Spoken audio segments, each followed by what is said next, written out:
कृष्ण का अंतिम संस्कार कहाँ हुआ? श्री कृष्ण की अंतिम सांस की अंतिम पीड़ा वहीं से शुरू हुई। जिस क्षण राधा ने गोलोक को प्रस्थान किया, उसी क्षण से श्री कृष्ण के जीवन की ढलती संध्या शुरू हो गई। परंतु राधा की विरह वेदना ही उनकी एकमात्र पीड़ा नहीं थी। एक और श्राप था जिसने उनके जीवन की सबसे कठोर घड़ी लिख दी, गांधारी का श्राप। महाभारत का युद्ध समाप्त हो चुका था। कुरुक्षेत्र की भूमि पर केवल राख और लहू शेष रह गया था। जब गांधारी 100 पुत्रों की मृत्यु के पश्चात अपने पुत्रों की जली हुई देहों के पास पहुंची तो उसका क्रोध और दुख अवर्णनीय था। उसे झांत था कि श्री कृष्ण इस युद्ध को रोक सकते थे। वह जानती थी कि श्री कृष्ण केवल एक मुस्कान में इस महाविनाश को टाल सकते थे, परंतु उन्होंने ऐसा नहीं किया। उन्होंने धर्म की स्थापना के लिए अधर्म का अंत होने दिया, चाहे वह मूल्य किसी भी माँ की ममता हो। तभी पीड़ा से भरी गांधारी ने श्री कृष्ण को देखा, उनके पास आई और रोते हुए कहा, हे वासुदेव, आप सब कुछ जानने वाले थे, फिर भी आपने मेरे 100 पुत्रों को मरने दिया। आप युद्ध रोक सकते थे,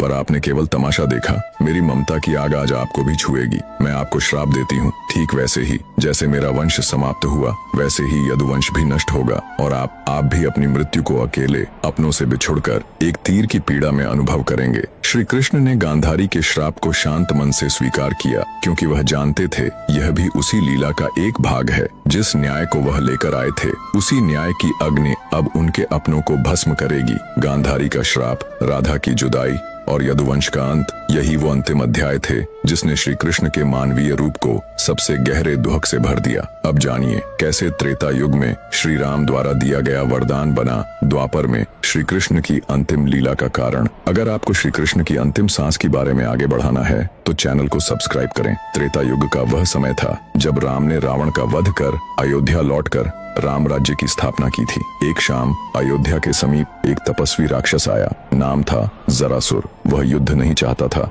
न ही प्रतिशोध, वो सिर्फ एक उत्तर चाहता था। जरासुर ने राम से कहा, प्रभु, आपने धर्म के लिए असुरों का नाश किया, लेकिन क्या कभी मैं भी आपकी परीक्षा ले पाऊंगा? क्या मुझे कभी वह अवसर मिलेगा जब मैं आपके मार्ग में अंतिम बाधा बनूं? राम ने मुस्कुराकर उसकी ओर देखा। वो कोई साधारण प्रश्न नहीं था और राम कोई साधारण उत्तर नहीं देने वाले थे। राम बोले, जब मैं द्वापर में श्री कृष्ण रूप में जन्म लूंगा, तब तू मनुष्य रूप में जन्मेगा और वही जीवन तुझे वह अवसर देगा जिसकी तू आज याचना कर रहा है। तेरे हाथों ही मेरी लीला इस धरती पर पूर्ण होगी, यह मेरा वचन है। जरासुर झुक गया। उसने नहीं जाना कि वह वचन युगों बाद एक महारहस्य का कारण बनेगा। समय बीतता गया, युग बदले और द्वापर में वो वचन धीरे धीरे श्री कृष्ण के अंतिम क्षणों की ओर बढ़ने लगा। जब लीला पूरी हो चुकी थी और ब्रह्मांड का सबसे बड़ा प्रेमी अपने सबसे गहरे अकेलेपन में डूब चुका था, वो द्वारका का अंत था। सब कुछ समाप्त हो चुका था। यदुवंश का नाश, रणभूमि की गूंजती चीत्कार और अपनों की ही तलवारों से बिखर चुका भविष्य। श्री कृष्ण अब अकेले थे। न सुदर्शन उनके हाथों में था, न अर्जुन उनके पास, न राधा उनके हृदय के सबसे निकट वाली आत्मा। श्री कृष्ण एकांत में द्वारका से बहुत दूर एक शांत वन में पहुंचे। वहीं एक पुराना पीपल का पेड़ था। उसी की छाया तले बैठ गए। उनके गले में वही बांसुरी लटकी थी जो कभी राधा के लिए बजती थी। धीरे धीरे आंखें बंद की